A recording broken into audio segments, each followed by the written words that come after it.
اللہ تبارک و تعالیٰ نے جتنے بھی انبیاء علیہم اس دنیا میں تشریف لائے، ہر نبی کا اللہ تعالیٰ نے امتحان لیا، ہر نبی کو اللہ تعالیٰ نے آزمایا، اور تمام انبیاء علیہم اپنے امتحانات میں پورے اترے اور اللہ تعالیٰ نے ان کو جنت کی بشارت دی ہے۔ اور تمام انبیاء علیہم السلام کا مشن، تمام انبیاء علیہ السلام کی دعوت ایک ہی تھی، قولوا لا الہ الا اللہ تفلحون۔ انہی انبیاء علیہم السلام میں سے ایک ابراہیم علیہ السلام کی ذات اقدس ہے جنہوں نے توحید کے لیے سب کچھ قربان کر دیا۔ ابراہیم علیہ السلام کو اللہ تعالیٰ نے بہت سارے امتحانات، بہت سارے آزمائشات سے گزارا، اور ہر امتحان اور ہر آزمائش میں ابراہیم علیہ السلام پورے اترے اور اللہ تعالیٰ نے ان کو بشارت دی ہے۔ ابراہیم علیہ السلام کا سب سے پہلا امتحان، سب سے پہلی آزمائش یہ تھی کہ ایسے گھر میں اللہ تعالیٰ نے پیدا کیا جہاں پر باپ بت بنا کر بیچتا تھا، اور اس گھر میں ابراہیم علیہ السلام پکے توحیدی کی پیدائش ہو رہی ہے۔ جہاں ابراہیم علیہ السلام نے آنکھ کھولی ہے تو باپ کیا کر رہا ہے؟ بت بناتا ہے اور مارکیٹ میں جا کر بیچتا ہے۔ یوں سمجھیے کہ جہاں بتوں کی فیکٹری تھی وہاں پر ابراہیم علیہ السلام کی پیدائش ہو رہی ہے۔ جب آنکھ کھولی تو اللہ تبارک و تعالیٰ کی توحید کی دعوت شروع کر دی، اور اپنے باپ کو سمجھایا، اپنے باپ کو توحید اور کلمے کی دعوت دی، کئی دلائل سے، مثالوں سے، اور اللہ تبارک و تعالیٰ کی تمام تر نشانیاں بتا کر سمجھایا ابراہیم علیہ السلام نے اپنے باپ کو، لیکن باپ نے توحید کی دعوت کو قبول نہیں کیا، بت بناتے رہے، بیچتے رہے۔ اور کئی واقعات اس درمیان پیش آئے جہاں پر ابراہیم علیہ السلام پر تہمت لگی، ابراہیم علیہ السلام کو نکالا گیا۔ ایک وقت ایسا بھی آیا ابراہیم علیہ السلام اپنے گھر میں ٹھہرے ہوئے ہیں، اور تمام گھر والے ابراہیم علیہ السلام کے والد آزر جو بتوں کو بنا کر بیچنے والے تھے، عبادت گاہ کی طرف نکلے۔ عبادت گاہ کی طرف نکلے تو ابراہیم علیہ السلام نے کہا کہ میں بیمار ہوں، میں گھر پر رہتا ہوں، آپ جا کر آؤ۔ ابراہیم علیہ السلام نے جب سارے گھر والے چلے گئے تو ایک کلاڑی لی اور تمام بتوں کو توڑ دیا، اور جو بڑا بت رکھا ہوا تھا اس کے سر میں کلاڑی لٹکا دی۔ جب گھر والے اور ابراہیم علیہ السلام کے والد آزر واپس آئے تو پوچھا کہ بت کس نے توڑے ہیں؟ ابراہیم علیہ السلام نے فرمایا کہ مجھے کیا پتا کس نے توڑے، آپ انہی سے پوچھ لیجئے جن کے سامنے آپ دن رات ماتھا ٹیکتے ہیں، جن کو خدا مانتے ہیں، جن کو مشکل کشا مانتے ہیں، جن کو تم اپنا معبود مانتے ہو، انہی سے پوچھ لیجئے۔ بھلا تو ایک مکھی بھی نہیں اڑا سکتے، یہ کچھ بھی نہیں کر سکتے، آپ جو ان کو مانتے ہو انہی سے پوچھئے کہ کس نے توڑا ہے۔ اور یہ جو کلاڑی بڑے بت کے سر میں لٹکائی ہوئے، انہی سے پوچھ لیجئے۔ آزر خاموش ہے۔ کیوں؟ ابراہیم علیہ السلام نے جو توحید کی دعوت دی ہے ان کو پتا تھا یہ بت بولنے والا نہیں ہے، لیکن ابراہیم علیہ السلام نے توحید کی دعوت کو نہیں چھوڑا، ایک اللہ کی طرف بلاتے رہے، قولوا لا الہ الا اللہ تفلحون، اے لوگوں کلمہ پڑھ لو کامیاب ہو جاؤ گے، اے لوگوں ایک اللہ کے در پر آ جاؤ کامیاب ہو جاؤ گے۔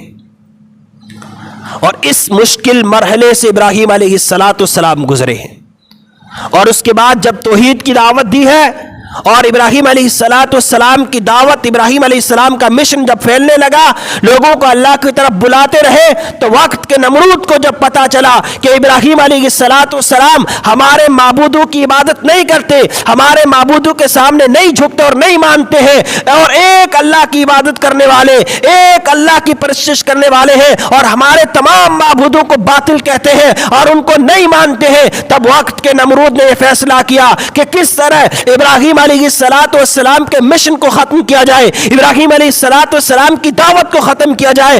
اس طرح ختم کرو کہ اس ابراہیم علیہ السلام کے معبود کا، ابراہیم علیہ السلام کے معبود حقیقی کا کوئی نام لینے والا دنیا میں نہ ہو۔ ایسا مشن چلایا اور کہا کہ کس طرح اس مشن کو ختم کیا جائے۔ ابراہیم علیہ السلام کو آگ میں ڈالنے کا فیصلہ کیا۔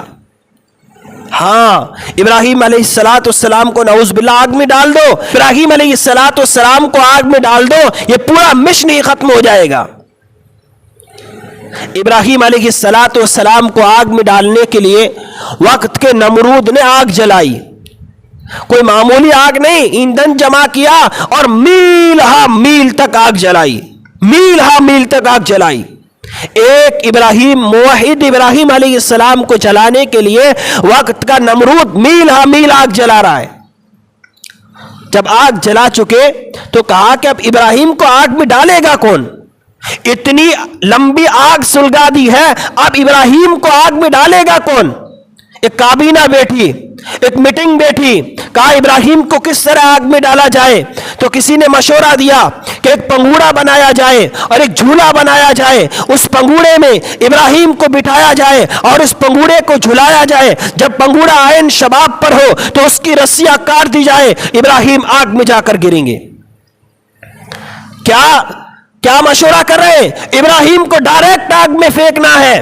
پنگوڑا بنایا گیا، ابراہیم علیہ السلام کو لایا گیا، آپ کے جسم سے کپڑے اتارے گئے، آپ کا کرتا اتارا گیا، آپ کے سر سے امامہ اتارا گیا، ابراہیم کی آنکھوں سے آنسو جاری ہو گئے، کہا ربا سب کچھ برداشت کر سکتا ہوں لیکن تیری توحید پہ آنچ آئے ابراہیم برداشت نہیں کر سکتا۔ اسی کو علامہ اقبال نے کہا تھا، خودی کا سر نہا لا الہ الا اللہ، خودی ہے تیغ فسا لا الہ الا اللہ، اگرچہ بت ہے جماعت کی آستینوں میں، مجھے گے حکم ازاں لا الہ الا اللہ، یہ کلمہ فصل گلو لالا کا نہیں پابند، بہار ہو کے خزاں لا الہ الا اللہ، یہ دور اپنے ابراہیم کی تلاش میں ہے، صنم کدا ہے جہاں لا الہ الا اللہ۔ ابراہیم علیہ السلام کو جھولے میں بٹھایا گیا، جھولا جھلایا گیا، ہوا کا جھونکا آتا ہے، آواز آتی ہے السلام علیکم یا ابراہیم خلیل اللہ۔ وعلیکم السلام، آپ کون؟ میں جبرائیل، جی حکم کریں، نمرودی آپ کو آگ میں ڈالنے لگے ہیں، آپ حکم کریں میں اس آگ کو اپنے پروں پر اٹھا کر نمرودیوں پر دہ ماروں۔ ابراہیم خاموش ہے۔ دوسرا ہوا کا جھونکا آتا ہے، السلام علیکم یا ابراہیم خلیل اللہ۔ وعلیکم السلام، آپ کون؟ میں اسرافیل، نمرودی آپ کو آگ میں ڈالنے لگے ہیں، آپ حکم کریں میں سور پھونک کر آگ بجھا دوں۔ ابراہیم خاموش ہے۔ تیسرا ہوا کا جھونکا آتا ہے، السلام علیکم یا ابراہیم خلیل اللہ۔ وعلیکم السلام، آپ کون؟ میں میکائیل، آپ حکم کریں میں برسا کر آگ کو بجھا دوں، آگ کو ٹھنڈی کر دوں۔ ابراہیم خاموش ہے۔ تمام فرشتوں سے ایک سوال کرتے ابراہیم، اے فرشتوں کیا تم خود آئے ہو یا رب نے تمہیں بھیجا ہے؟ فرشتے کہتے ہیں ہم آئے خود ہیں، رب سے پوچھ کر آئے ہیں۔ پھر ابراہیم کہتے ہیں تم پیچھے ہٹ جاؤ، آج آگ میں جانے والا ابراہیم خلیل جانے یا اس سے بچانے والا رب جلیل جانے۔ ابراہیم علیہ السلام نے تمام نمرودیوں کو چھوڑ دیا، تمام باطلوں بتوں کو چھوڑ دیا، تمام فرشتوں کو چھوڑ دیا اور ایک اللہ کے سامنے اپنا تعلق مضبوط کیا، اپنے دل کو اپنے رب کے ساتھ جب جوڑا ہے اور آگ میں جا کر گرے ہیں، اللہ نے ڈائریکٹ آگ کو مخاطب کر کے فرمایا یا نار کونی بردا و سلاما علی ابراہیم، اے آگ تو میرے ابراہیم پر ٹھنڈی اور سلامتی والی بن جا۔ جب ابراہیم ڈائریکٹ اپنے رب کے ساتھ جڑے ہیں، اللہ نے ڈائریکٹ آگ کو مخاطب کیا۔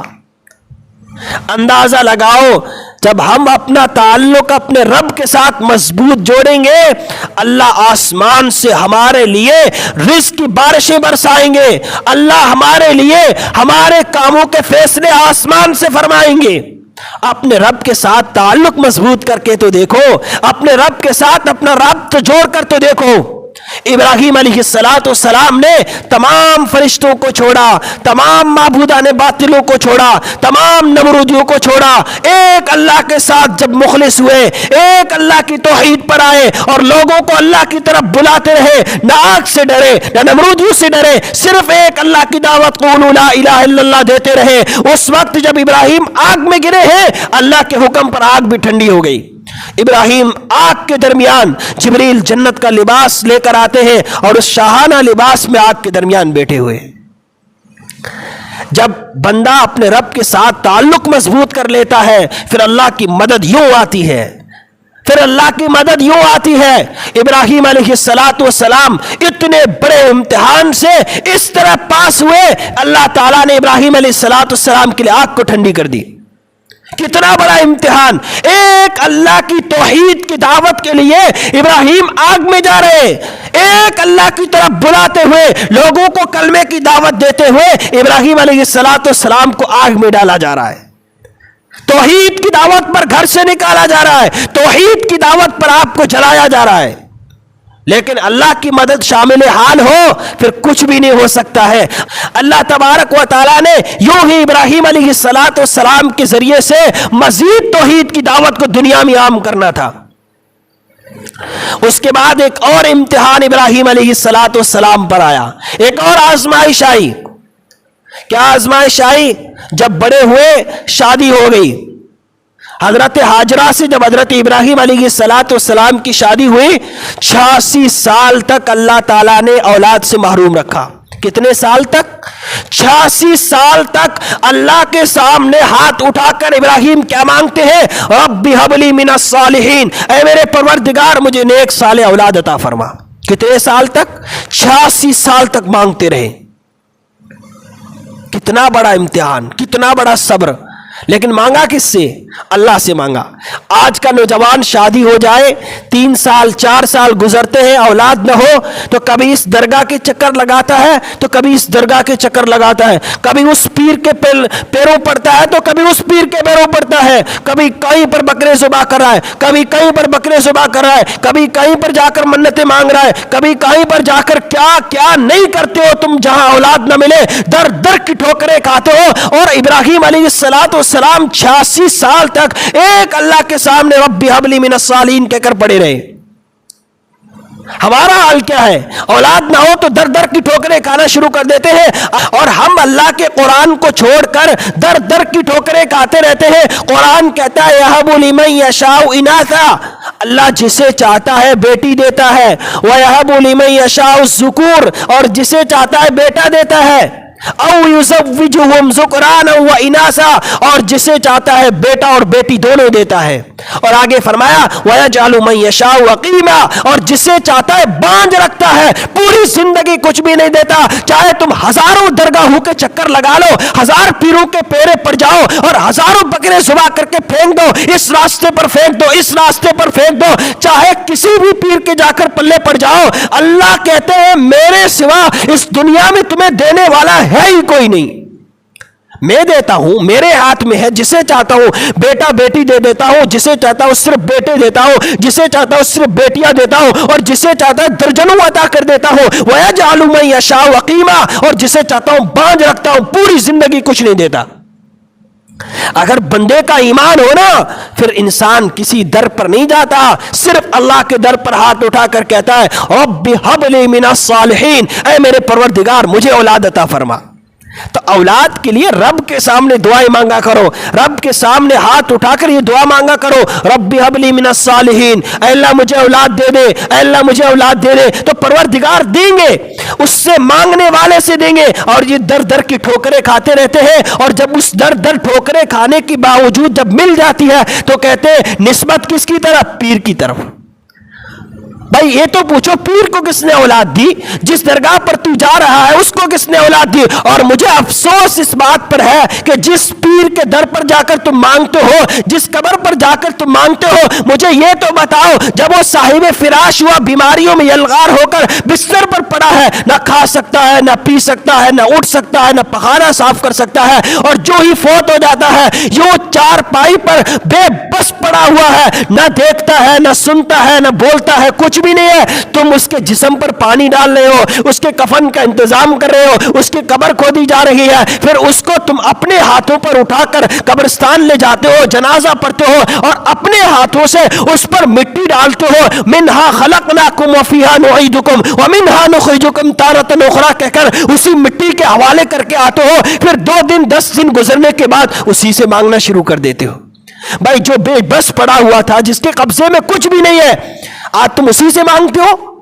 اس سے بڑھ کر بے وقوفی اور نادانی کیا ہے ہمارے لیے؟ اللہ کہتے ہیں میرے قبضے میں دیتا ہوں جسے چاہتا ہوں۔ تو ابراہیم علیہ السلام نے 86 سال تک اللہ کے سامنے ہاتھ اٹھا کر مانگتے رہے، 86 سال تک۔ 86 سال کے بعد فبشرناہ بغلام حلیم، اللہ نے ایک لڑکے کی بشارت دی۔ جب بچہ پیدا ہو گیا، اللہ تعالیٰ نے ایک اور امتحان لیا۔ پہلے کون سا امتحان؟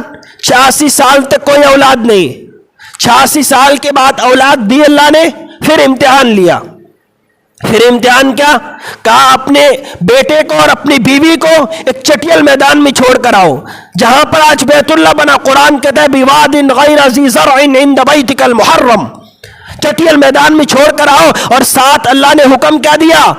اس جگہ پر چھوڑنے کے بعد اپنے بیوی بچے سے بات بھی نہیں کرنی ہے، یہ بھی نہیں کہنا ہے کہ اللہ کا حکم ہے اس لیے چھوڑ کر جا رہا ہوں۔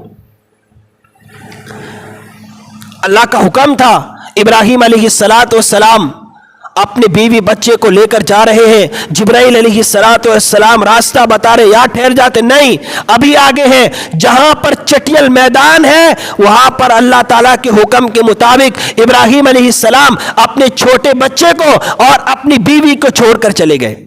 جب وہاں پر چھوڑا اور واپس ہو کر اپنے راستے کی طرف چل دیے تو حضرت ہاجرہ سمجھی کہ اپنے کام کے لیے جا رہے ہیں، اپنے کام کے لیے جا رہے۔ جب دیکھا کہ دور نکل چکے ہیں، حضرت ہاجرہ پیچھے بھاگی اور جا کر پلہ پکڑ لیا، ابراہیم کہاں چلے ہو؟ اس چٹیل میدان میں ایک معصوم پھول جیسے بچے کو چھوڑ کر، جو 86 سال کے بعد اللہ سے مانگنے کے بعد ملا ہے، اس پھول جیسے بچے کو ایسے چٹیل میدان میں چھوڑ کر جا رہے ہو، نہ کوئی پانی ہے، نہ دانا ہے، نہ کھانا ہے، نہ کوئی چرند پرند ہے، ایسے چٹیل میدان میں چھوڑ کر جا کہاں رہے ہو؟ ابراہیم خاموش ہے، اللہ کا حکم تھا بولنا نہیں ہے ابراہیم۔ بیوی کہتی ابراہیم کوئی غلطی مجھ سے ہو گئی، میں معافی چاہتی ہوں، کیا آخر ماجرا کیا ہے؟ مجھ سے غلطی کوئی ہوئی ہے؟ کیا بات ہے کہ ہمیں چٹیل میدان میں چھوڑ کر جا رہے ہو؟ ہاں، ابراہیم علیہ السلام زبان خاموش ہے۔ حضرت ہاجرہ بار بار منتیں کر رہی ہے، کیا بات ہوئی؟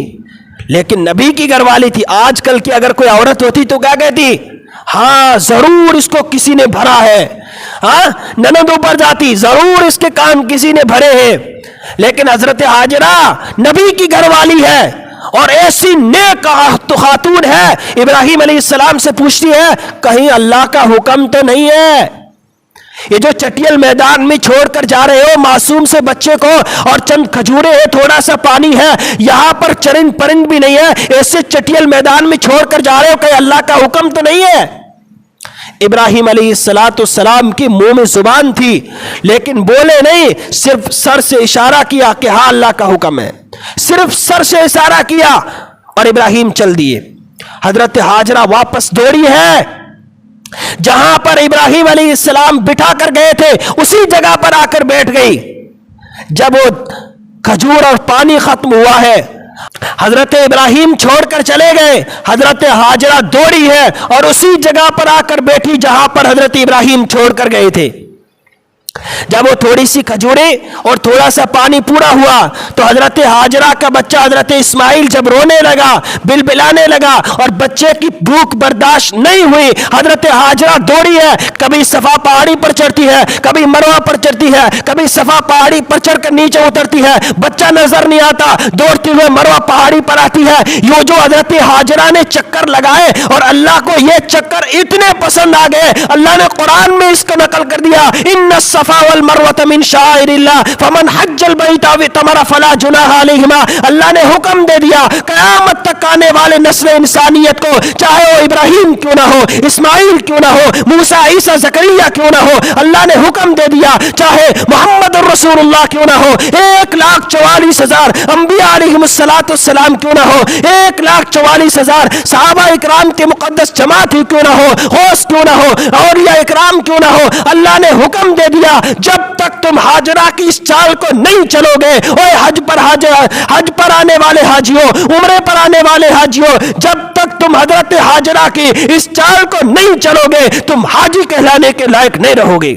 اللہ کو یہ ادا اتنی پسند آ گئی، اللہ نے قیامت تک آنے والے حاجیوں کے لیے یہ حکم جاری کر دیا جب تک تم صفا اور مروہ کی صحیح نہیں کرو گے تمہاری حج قبول نہیں ہے۔ اللہ کو کتنی ادا پسند آئی۔ ہاں، کسی کے ہزاروں سال کے سجدے منہ پر مار دیتے ہیں، کسی کے ہزاروں برس کی تہجد منہ پر مار دی جاتی ہے، ہزاروں تسبیحیں منہ پر مار دی جاتی ہے، اور جس کی چاہتے ہیں اس کی اداؤں کو قیامت تک کے لیے عبادت بنا دیتے ہیں۔ اور اس وقت حضرت اسماعیل علیہ السلام کی جو ایڑی لگی ہے اور وہاں سے جو زمزم کا چشمہ پھوٹا ہے، حضرت ہاجرہ دوڑ کر آتی ہے اور آ کر کہتی ہے زمزم، ٹھہر جا۔ عربی زبان کا لفظ نہیں، عبرانی زبان کا لفظ ہے، جو کہا زمزم ٹھہر جا۔ اللہ نے اس پانی کا نام ہی زمزم رکھ دیا، اور اللہ نے ایسا اس پانی کو بنایا کہ پیو تو بھوک بھی ختم، پیاس بھی ختم۔ حضرت ہاجرہ نے پیا، بھوک بھی ختم، پیاس بھی ختم، اپنے بیٹے کو پلایا، بھوک بھی ختم، پیاس بھی ختم۔ اور آج کل دیکھو حجاج کرام لاکھوں کی تعداد میں، اور آج حجاج کرام لاکھوں کی تعداد میں جاتے ہیں، پیتے ہیں، بھر کر پوری دنیا میں پانی جاتا ہے، نہ اس پانی کا رنگ بدلتا ہے، نہ مزہ بدلتا ہے، اور ہر حال میں دیکھو پانی صاف شفاف نظر آتا ہے۔ یہ حضرت ابراہیم علیہ السلام اور حضرت اسماعیل علیہ السلام کی دعائیں ہیں۔ جب اس امتحان میں کامیاب ہوئے، اللہ تعالیٰ نے حضرت ابراہیم اور حضرت اسماعیل علیہ السلام سے بیت اللہ کی تعمیر کرائی۔ وہاں پر اللہ تعالیٰ نے اسی خاندان سے بیت اللہ کی تعمیر کرائی ہے۔ حضرت ابراہیم علیہ السلام بیت اللہ کی تعمیر کر رہے ہیں، اسماعیل گارا اٹھا کر، پتھر اٹھا کر دے رہے ہیں، حضرت ہاجرہ روٹیاں بنا کر کھلا رہے ہیں، گویا پورا خاندان بیت اللہ کی تعمیر میں لگا ہوا ہے۔ جب بیت اللہ کو تعمیر کر چکے اور اللہ کے سامنے ہاتھ اٹھا کر ابراہیم دعائیں مانگتے ہیں، ربنا تقبل منا انک انت السمیع العلیم، اے میرے پروردگار اس گھر کو تو ہمارے لیے قبول کر دیجئے۔ اور اللہ نے اس کو ایسا قبول کیا، ایسا قبول کیا اور ایسا مقناطیس بنایا، آج پوری دنیا سے انسان جا کر وہاں حج کے دنوں میں جمع ہو جاتے ہیں۔ ایسا مقناطیس اللہ نے بنایا ہے کہ ہزاروں اور لاکھوں کی تعداد میں لوگ اس کی طرف کھینچے جا رہے ہیں۔ اللہ تعالیٰ نے ایسی مقبولیت عطا کی، اور ابراہیم علیہ السلام کو اللہ تعالیٰ نے ایسی مقبولیت عطا کی کہ بیت اللہ کی تعمیر بھی کرائی اور اس بیت اللہ کو مقبول بھی کیا۔ ابراہیم علیہ السلام کو امتحانات میں کامیاب بھی کیا۔ اتنے سارے امتحانات اللہ تعالیٰ نے ابراہیم علیہ السلام سے لیے، اور ان تمام امتحانات سے اللہ تعالیٰ نے ابراہیم کو کامیاب کیا۔ اور ان تمام امتحانات سے گزرنے کے بعد فبشرناہ بغلام حلیم فلما بلغ معه السعی قال یا بنی انی اری فی المنام، اس کے بعد اللہ تعالیٰ نے ابراہیم علیہ السلام سے اسماعیل کی قربانی مانگی ہے۔ جب اتنے بڑے بڑے مراحل سے، امتحانات سے پاس ہو گئے، اب اللہ نے حکم کیا دیا، اپنی پسندیدہ چیز میری راہ میں ذبح کرو، اور وہ تھی اسماعیل کی قربانی۔ اندازہ لگاؤ ابراہیم علیہ السلام ان تمام امتحانات میں کامیاب ہوئے، اور ابراہیم علیہ السلام کی بہت ساری خصوصیتیں ہیں۔ انشاءاللہ پورا قربانی کا مفصل واقعہ آئندہ جو میں بیان کروں گا۔ ابراہیم علیہ السلام کی بہت ساری عادتیں ایسی ہیں جو اللہ کو بہت پسند تھی، اور ابراہیم علیہ السلام کی ایک عادت شریفہ یہ تھی، کبھی مہمان کے بغیر کھانا نہیں کھاتے تھے، کبھی اکیلے کھانا نہیں کھایا ابراہیم علیہ السلام نے۔ جس دن مہمان نہیں ہوتا تھا، میل ہاں میل تک مہمان کی تلاش میں نکل جاتے تھے۔ آج ہمارے گھر کوئی مہمان آ جائے، ہماری پیشانی پر بال آ جاتے ہیں، مہمان نوازی ختم ہوتی جا رہی ہے۔ ابراہیم علیہ السلام کو دیکھو، پوری زندگی میں کبھی مہمان کے بغیر کھانا نہیں کھایا، اس لیے رسول اللہ صلی اللہ علیہ وسلم نے فرمایا مہمان اپنا رزق ساتھ ملاتا ہے۔ یقین تھا ان کو، مہمان کے بغیر کھانا نہیں کھاتے تھے۔ ایک وقت آیا ابراہیم علیہ السلام کو کوئی مہمان نہیں ملا، دور نکل گئے مہمان کی تلاش میں۔ ایک بوڑھے آدمی کو پکڑ کر لائے اور اپنے ساتھ بٹھایا، کہا بسم اللہ پڑھ کر شروع کرو۔ حضرت ابراہیم علیہ السلام نے جب یہ کہا کہ بسم اللہ پڑھ کر شروع کرو، تو بزرگ کہنے لگے اس کو تو میں نہیں مانتا، اس بسم اللہ کو میں نہیں مانتا، جس اللہ کا تم نام مجھ سے پڑھوا رہے ہو اس کو تو میں نہیں مانتا۔ ابراہیم غصے ہو گئے، کہا نکل جا میرے گھر سے، اللہ کو نہیں مانتا، نکل جا۔ ابراہیم علیہ السلام نے اس کو بھگا دیا۔ تھوڑی دیر کے بعد اللہ کی پکڑ آئی، ابراہیم کیا کر دیا تم نے، کیا کر دیا تم نے؟ روزانہ ایک مہمان کو کھانا کھلاتے ہو، آج جو میرا نافرمان بندہ آ گیا تم نے بھگا دیا۔ اس بوڑھے کو پوچھو، عمر گزر چکی ہے، بال سفید ہو چکے ہیں، میرا رزق کھاتے کھاتے اس کے دانت گر چکے ہیں، اس سے پوچھ کبھی کبھی میں نے تجھے دھتکار کر نکالا کہ تو میرا نام لیوا نہیں ہے، میں تجھے رزق نہیں دیتا؟ خبردار ابراہیم اٹھے ہیں اور اس مہمان کی تلاش میں واپس نکلے، اس بزرگ کو پکڑا، اللہ کے واسطے آ جاؤ، اللہ کے واسطے آ جاؤ، میرے ساتھ بیٹھ کر کھانا کھا لو۔ جب حضرت ابراہیم علیہ السلام نے اصرار کیا تو بزرگ کہنے لگے آخر بات کیا ہے؟ میں تو اللہ کو نہیں مانتا۔ کہا جس اللہ کو ابراہیم علیہ السلام فرماتے ہیں کہ جس اللہ کو تو نہیں مانتا اسی اللہ نے مجھے حکم دیا ہے کہ مہمان کو تو نے کیوں دھتکارا، کیوں بھگایا، اس کو اپنے ساتھ بٹھا کر کھانا کھلا۔ جب مہمان کہتا ہے جس کا میں نافرمان ہوں، جس کا میں نام نہیں لیتا، اس نے میرے بارے میں یہ حکم دیا کہ بٹھا کر کھلا، اسی وقت حضرت ابراہیم علیہ السلام کے ہاتھ پر کلمہ پڑا۔ آج ہمارے درمیان بھی مہمان نوازی ختم ہوتی جا رہی ہے، اس لیے مہمان نوازی بہت بڑی عبادت ہے، مہمان نوازی ہمارے درمیان سے ختم ہوتی جا رہی ہے، اس لیے مہمانوں کا اکرام ضروری ہے۔ یہ سنت محمدی بھی ہے، سنت ابراہیمی بھی ہے۔ اللہ کے رسول صلی اللہ علیہ وسلم نے مہمان کے بہت سارے حقوق بیان کیے ہیں، اور ابراہیم علیہ السلام پوری زندگی کبھی مہمان کے بغیر کھانا نہیں کھاتے تھے۔ آج مہمان گھر میں آ جائے ہماری پیشانی پر بال آ جاتے ہیں، مہمان کو دیکھ کر انسان راستہ بدل دیتا ہے کہ کہیں چائے پلانی نہ پڑ جائے۔ اس لیے مہمان نوازی بھی بہت بڑی عبادت ہے۔ تو ابراہیم علیہ السلام تمام تر امتحانات میں کامیاب ہوئے، اور اللہ تبارک و تعالیٰ نے ابراہیم کو کامیاب کیا، اور قرآن کہتا ہے قد صدقت الرؤیا، ابراہیم نے خواب سچا کر کے دکھایا۔ ابراہیم علیہ السلام کے ان تمام واقعات میں ہمیں اللہ کی توحید نظر آتی ہے۔ ہاں، ایک اللہ کی طرف بلایا ہے، چاہے کیسے بھی حالت میں ابراہیم کیوں نہ ہو، کن کن مشکلات سے ابراہیم گزرے ہیں، لیکن ایک اللہ کی طرف لوگوں کو بلانے نہیں چھوڑا۔ تو ہمیں بھی ہر چیز کا تعلق اپنے رب کے ساتھ مضبوط کرنا ہے۔ مشکل کشا، حاجت روا، بگڑی بنانے والا، عزت ذلت کا مالک، بیوی بچوں کا مالک، ہر چیز کا مالک اللہ تعالیٰ کی ذات ہے۔ جب یہ تعلق ہمارا اپنے رب کے ساتھ مضبوط ہو جائے گا، ہماری زندگی گزارنا آسان ہو جائے گا، ہماری زندگی اطیعوا اللہ و اطیعوا الرسول کی مصداق ٹھہرے گی۔ اللہ کی اطاعت، رسول اللہ صلی اللہ علیہ وسلم کی اطاعت کرنی ہے۔ اس لیے ابراہیم علیہ السلام کے ان تمام واقعات سے ہمیں یہ پتہ چلتا ہے کہ ابراہیم نے ہر حال میں توحید کی دعوت کو نہیں چھوڑا، ایک اللہ کے در کو نہیں چھوڑا ہے۔ ہمیں بھی زندگی میں چاہے کیسے بھی حالات کیوں نہ ہو، چاہے کیسی بھی پریشانیاں کیوں نہ ہو، ہر حال میں ہمیں اپنے پروردگار کے سامنے اپنی پیشانی کو جھکانا ہے، ہمیں اپنے رب کے سامنے اسی طرح پیش آنا ہے، اسی طرح اپنے رب پر ایمان رکھنا ہے جس طرح ہم ایمان رکھے ہوئے ہیں۔ اس لیے شاعر کہتا ہے آج بھی اگر ہو جائے ابراہیم سا ایمان پیدا، آگ کر سکتی ہے انداز گلستان پیدا۔ ہاں، آج اگر ابراہیم جیسا ایمان پیدا ہو جائے، آگ گل و گلزار بن جائے۔ ہمارا ایمان ابراہیم علیہ السلام کا ایمان کیسا تھا، ویسا ایمان ہونا چاہیے۔ ہمارا عقیدہ، ہمارا نظریہ، ہمارا اپنے رب کے ساتھ تعلق ایسا ہونا چاہیے جیسا ابراہیم علیہ السلام سے ابراہیم علیہ السلام کا تھا۔ اللہ تعالیٰ سے دعا ہے کہ اللہ تعالیٰ ہمیں ابراہیم علیہ السلام نے جس طرح توحید پر قائم اور دائم رہے، اللہ تعالیٰ ہمیں بھی موت تک توحید پر قائم اور دائم رکھے۔ وآخر دعوانا الحمدللہ رب العالمین۔ ویڈیو کے نیچے سبسکرائب کے بٹن پہ کلک کریں، بیل کے آئیکن پہ کلک کیجئے تاکہ ہر نئی ویڈیو کی نوٹیفیکیشن آپ کو مل جائے۔